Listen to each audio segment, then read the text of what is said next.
Hi, my name is IRKO. Welcome to Studio Beat 3. Today I'm gonna open up a session and mix the multi-track stems that I got from the producer only with the ControlHub plugin using, of course, my presets.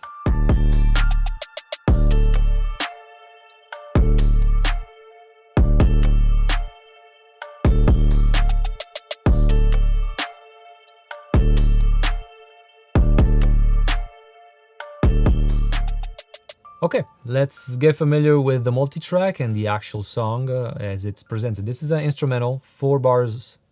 It's a 4-bar loop, so should be simple. Let's check it out.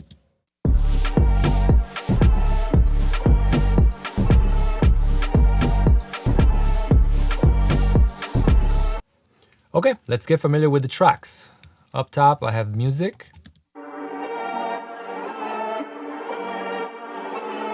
Cool. Next in line, bass.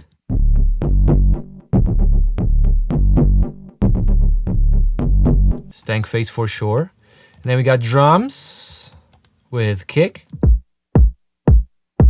All right, hi-hats and percussions, and a little white noise.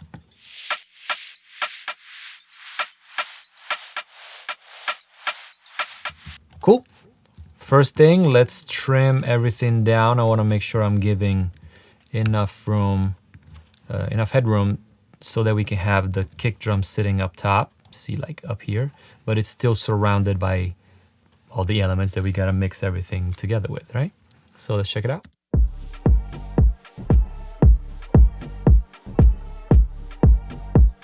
Definitely nice pronounced attack and envelope. Okay, here I have my ControlHub on bypass right now. I loaded my second kick drum right here, lo-fi limited. Let's see how that works, and we're gonna start with it in bypass, and then we're gonna play around with the mix. All right, let's check it out. Immediately, listen to this. Versus, it's like, we wanna give the kick drum that, Now pay close attention to this knob right here. This is the key, if you ask me, all right? Because you want to start with all of these effects and channel things that I've done to the entire kick drum, yes. But then it's all about the blend, the proper blend between the treatment and the original sound. So let's go to 0, aka the treatment is bypassed right now.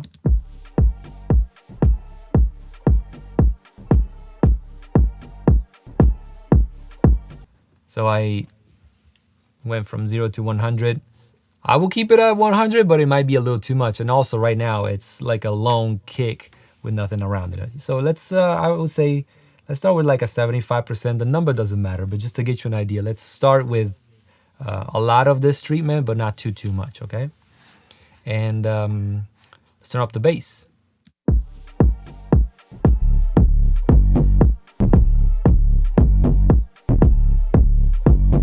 Man, awesome. All right, let's go to the bass folder and see what we got. So we got 808, 1176 lo-fi transient, lo-fi filter. I will start with a Pultec and see how it sounds. Again, we go to 0% first and then gradually bring it up.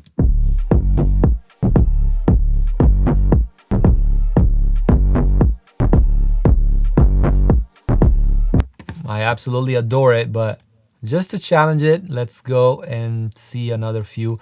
Maybe a good, oh, the Freeman is gonna be nice. Let's see.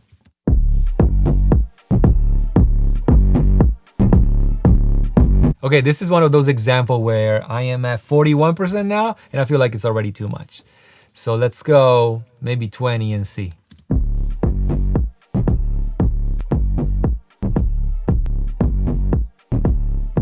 That's it, man. Violence on that bass. We need that. Brr, brr. I'm kind of emulating, you know, when I do my car tests and I'm trying to get the license plate in the trunk to go like, brr. That's what I'm after here. But you get the benefit of hearing that rattle inside of the cabin. So you don't have to be outside to hear that. Now, the producer also gave me a delay on the bass. Let's see how that sounds.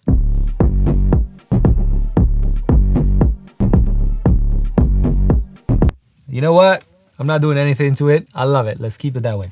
Let's go with hi-hats. Let's see. I think I remember a flangey kind of effect on it. Let's see.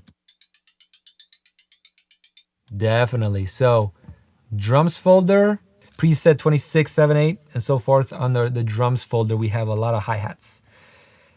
Let's go with the Pultec and see how it feels.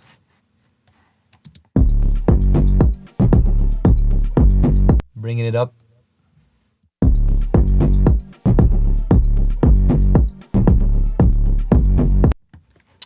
Too subtle. I want something a little more teeth. I need more teeth. Let's try this one.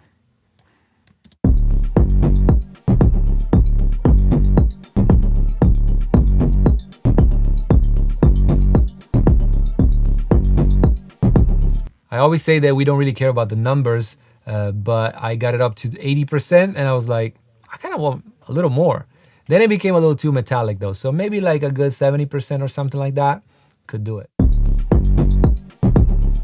Okay, let's bring up all the other elements just to have a blend of all the drum section and see what the rhythm section does actually.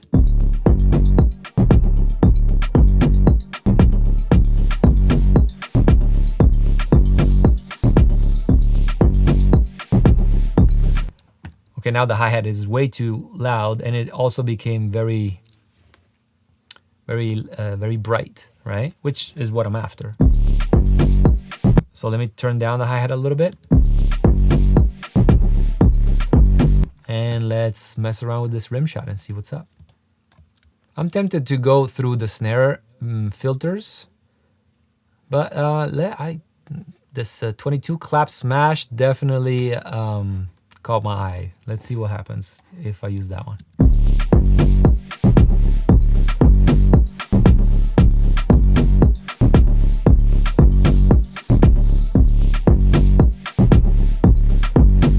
And this is one of those that at 100% is freaking perfect. It's just giving me that sparkle I'm after because I brightened up the hi-hat a lot.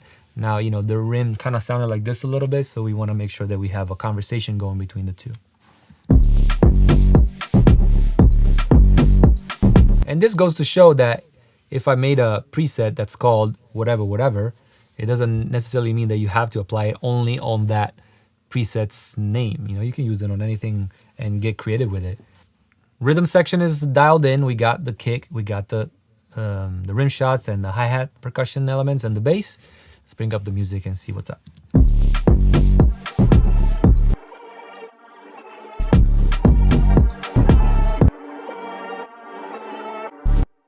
Okay, let's try with the first one and see.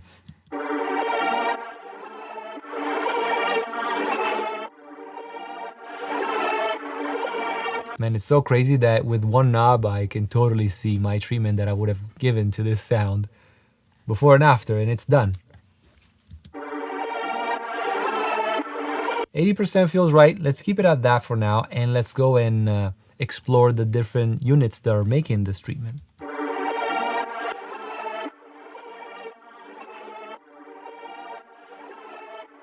EQ, I think I'm very happy with it. Let's keep it at that.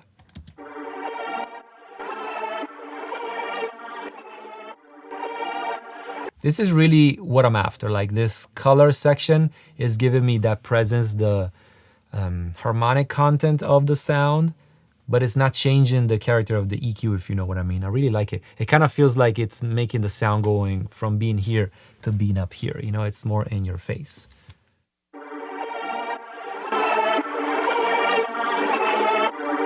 Okay, now this is the compressor section.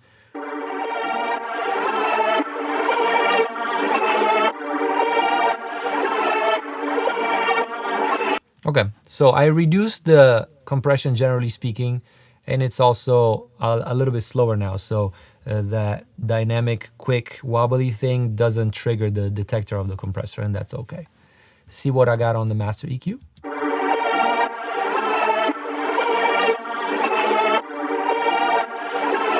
It seems like in this mix, I'm brightening up everything, which is fine. So maybe this is needed. Let's see how it works with everything else on.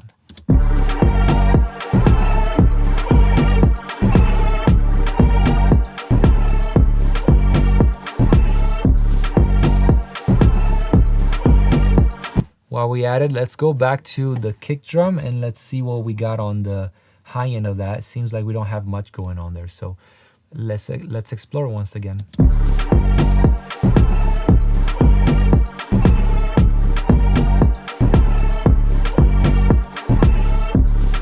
See, mixing is a dance, right?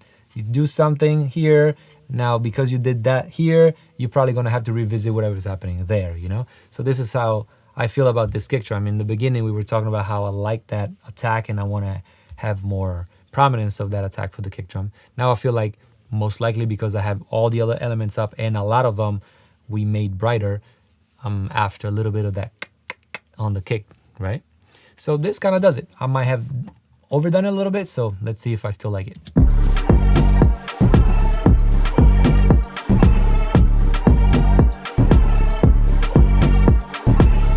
I do. Let's keep it. See, if I was to put words to this treatment, I would be like, I don't know how to describe it, but I like it better with it. So let's keep it.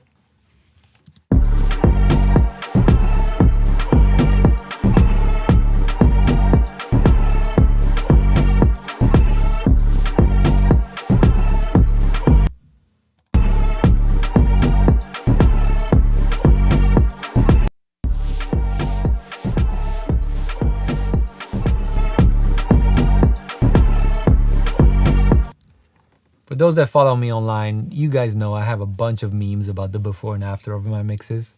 And that's all fun and everything. Although it's very easy to understand what I'm conveying, it boils down to this. Having the rough mix in the session and being able to A/B the mix versus how it was before. Rough mix versus the mix, right? We have 6 control hubs up. And that's it. That's the only difference between the rough mix and the current mix. So let's check it out and compare it. Before my mix.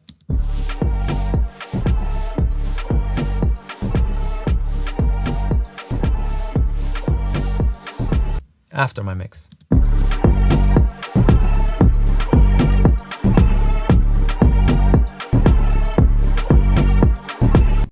Not bad for a few minutes, right?